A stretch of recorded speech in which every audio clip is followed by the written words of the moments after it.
looks like a solo dance routine was not intended to be that way. A sixth grader managed to make it to her competition while the rest of her team did not. But as the saying goes, the show must go on. So instead of backing out, the young dancer decided to give it her all on behalf of her team. And she was a smashing success, as you heard from the crowd there. Paul Bloom joining us now. And so just a great story of perseverance, bravery, and positivity. A lot of confidence in this young woman. It was cool. I first started tracking this story on social media, so I had to kind of get to the right place. This was way up north. And so I talked to a lot of people involved, a lot of people in that auditorium at the time, and they said that crowd was wild and really backed her up. But really a wonderful story. Now, important to point out here, right, I am not a great dance mind, but a team kick event usually does require, you know, a whole team, dancers choreographed, holding each other up, et cetera, et cetera. But this weekend, the small town team from way up north couldn't get their full crew to make a 3-hour drive because, among other issues, there was a blizzard up north.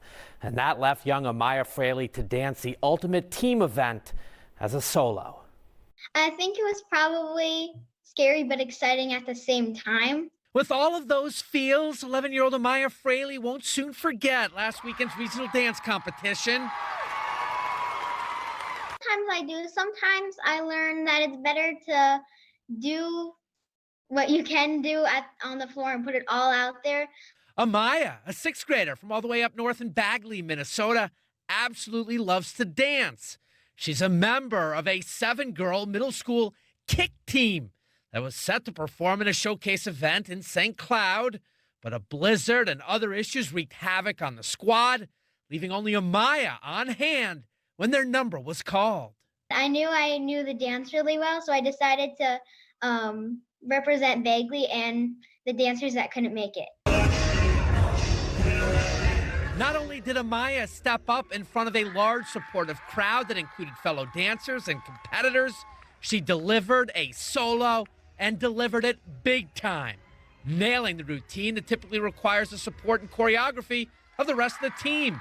The youngster and her coach absolutely shocked when the judges announced Amaya had performed so well. She won first place in her division. Goes to Bagley! The tears just started rolling. I started crying. The crowd gave her a standing ovation and was the best thing I could have ever experienced as a coach. Is one of my favorite dance memories as a coach. I might have been really brave and did it by myself, but I like doing it better with other people. What a trooper. Story. Right. And she likes doing it better with the rest of her team. Right. They'll be back able to join her for the rest of the season. She's anxious to kick with teammates by her side. Right. You know. It's just, you know, it just shows you go out there and do scary things sometimes, and just don't even think about it. Just go out there and do it. So. And with that crowd of support, you know, behind her, and that front row, if you remember in the video, that was the Thief River Falls dance team just cheering her on right in front of her to really give her that boost of confidence all alone out there. So awesome. Love to What a great see that. story. Thank you, Paul. You bet.